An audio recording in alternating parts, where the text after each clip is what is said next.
श्री शिवाय नमस्तुभ्यम दोस्तों, हर हर महादेव, जय महाकाल। मैं प्रतिभा शर्मा एक बार फिर से स्वागत करती हूँ आप सबका मेरे YouTube चैनल पर।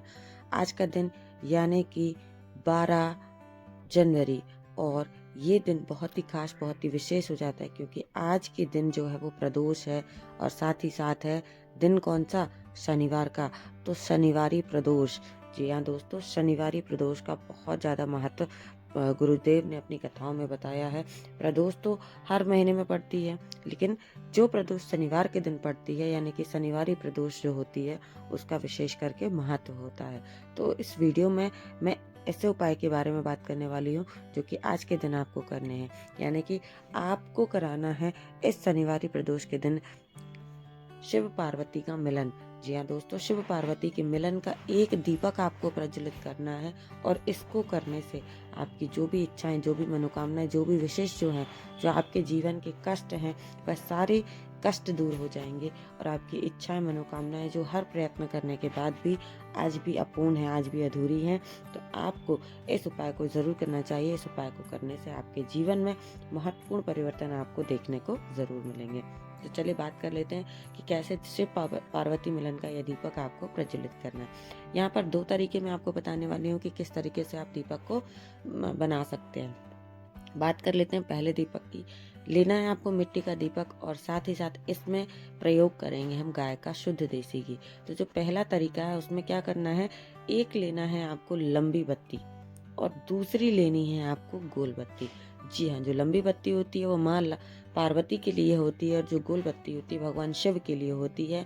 घी डाल करके इस दीपक को हम प्रज्वलित करेंगे। कहाँ प्रज्वलित करेंगे, 2 स्थान बताए गए हैं। विशेष करके आपको इसे प्रज्वलित करना है जो हमारा बेलपत्र का वृक्ष होता है उसके नीचे, आपके घर में जहाँ कहीं भी बेलपत्र का वृक्ष हो आप उसके नीचे इसको प्रज्वलित कर सकते हैं।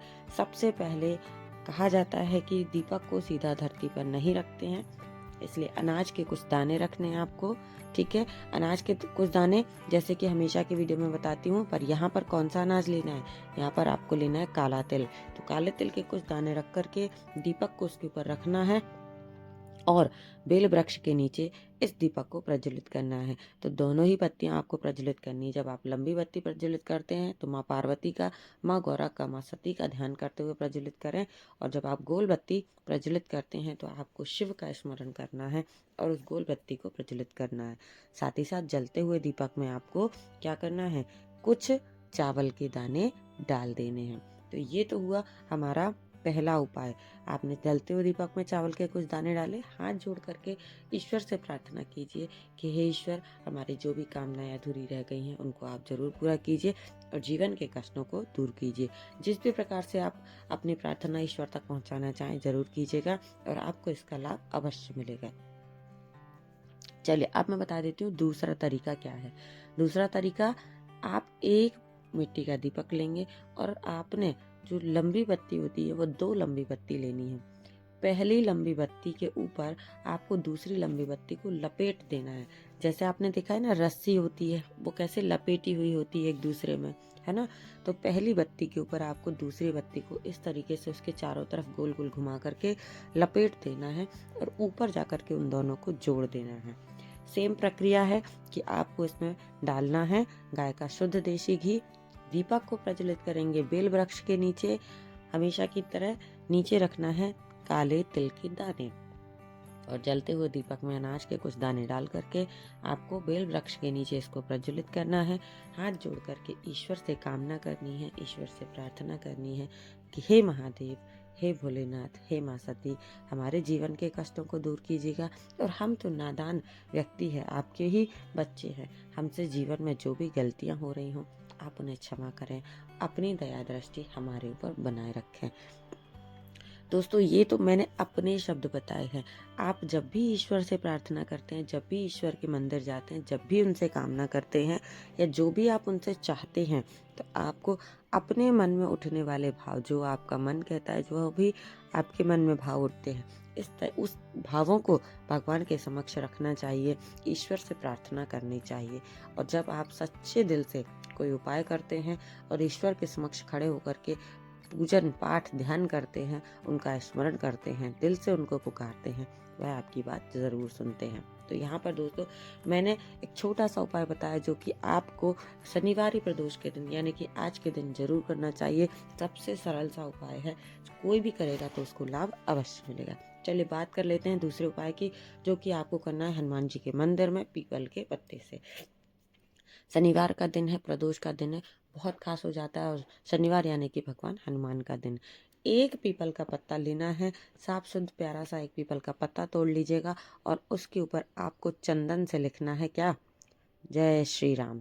आप श्री राम चंदन से लिख दीजिएगा और उसके ऊपर एक पीला लड्डू का, वो बूंदी का भी हो सकता है, बेसन का भी हो सकता है, कोई भी एक पीला लड्डू उसके ऊपर रख करके आज के दिन आपको पहुंच जाना है कहाँ, बजरंगी के पास, यानी कि जहाँ कहीं पर भी भगवान हनुमान विराजित हैं ऐसे मंदिर में आप पहुंच जाइए और उस पीपल के पत्ते को लेकर के जाना है।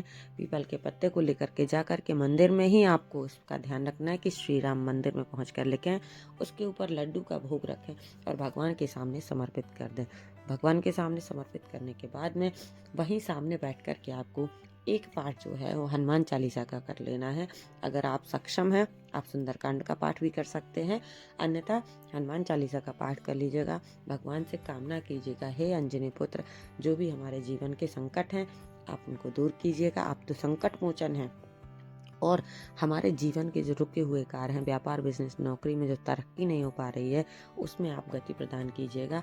तो भगवान गतिमान का ध्यान स्मरण करते हुए, हनुमान जी महाराज का स्मरण करते हुए और आपको ये पूजा ध्यान करते हुए अपनी इच्छा मनोकामना से कह के और घर की ओर चले आना है। आप देखिएगा कि कैसे परिवर्तन आपके जीवन में आते हैं। दोस्तों यहाँ पर मैंने 2 उपाय आपको वीडियो में अपने शब्दों में समझाने की बहुत आसान तरीके से कोशिश की है और उम्मीद करती हूँ ये जानकारी आपको अच्छी लगी होगी। तो अगर वीडियो थोड़ा सा भी अच्छा लगता है तो वीडियो को लाइक ज़रूर कीजिएगा, चैनल को सब्सक्राइब सभी को करना है और ऐसे ही महत्वपूर्ण जानकारियाँ देखने के लिए आप मेरे साथ बने रहें। कमेंट बॉक्स में कमेंट करके ज़रूर बताइएगा कि वीडियो कैसा लगा आपको। मिलेंगे अगले वीडियो में फिर से कुछ नई जानकारी के साथ। तब तक के लिए श्री शिवाय नमस्तुभ्यम, हर हर महादेव, जय महाकाल।